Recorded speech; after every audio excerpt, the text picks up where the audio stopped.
Don't use kindness as a strategy. Use it as a lifestyle. Just be a blessing. Because sometimes God will not bless you from where you sow. He didn't say, I will give, he said you will reap what you sow, not where you sow. Sometimes not where you sow you're going to reap, but you always reap what you sow.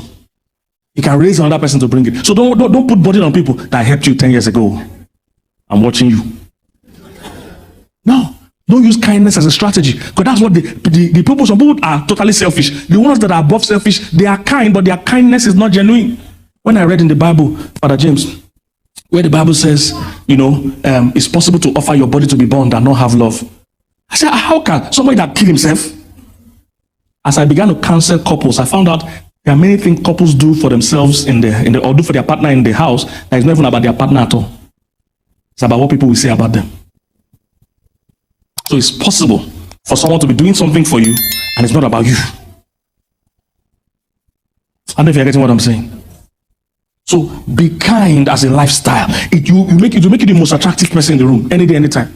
Everybody has time for who is meeting a need in their life.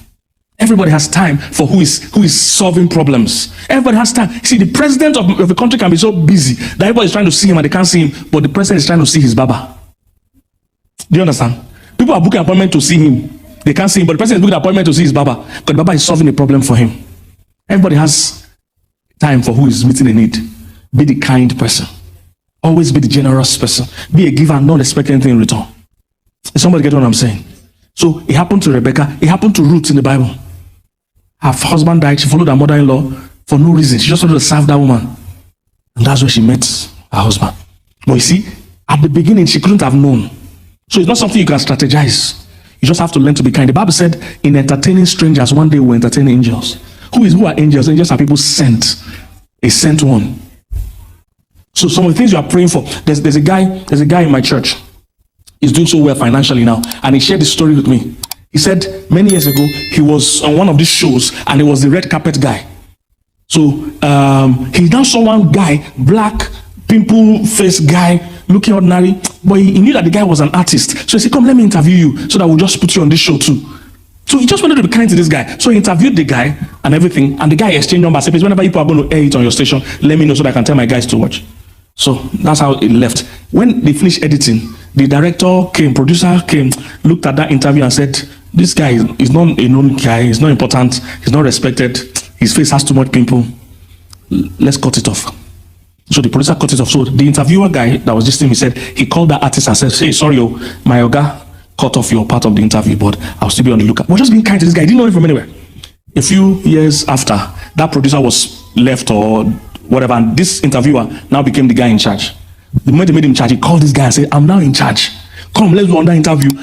Why is he being kind to this guy? This guy said, nobody. He said, come, I'm going to put you now. I'm the one in charge. So they did another interview and they put the guy. Nothing happened. A few years after, that guy became big in music. One of the biggest guys. So I mentioned the name of your name. One of the biggest guys. So it didn't stop there. Now, that guy became big. He now started his own station.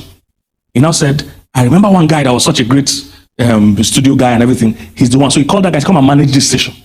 So he gave him a job, of course, doubled or tripled his salary and was paying him. But he didn't stop there. That's the thing about kindness. Real kindness never stops. Just keep giving back. He called the guy to manage him. 1 or 2 years after, this big artist now wanted to sign another potentially big artist.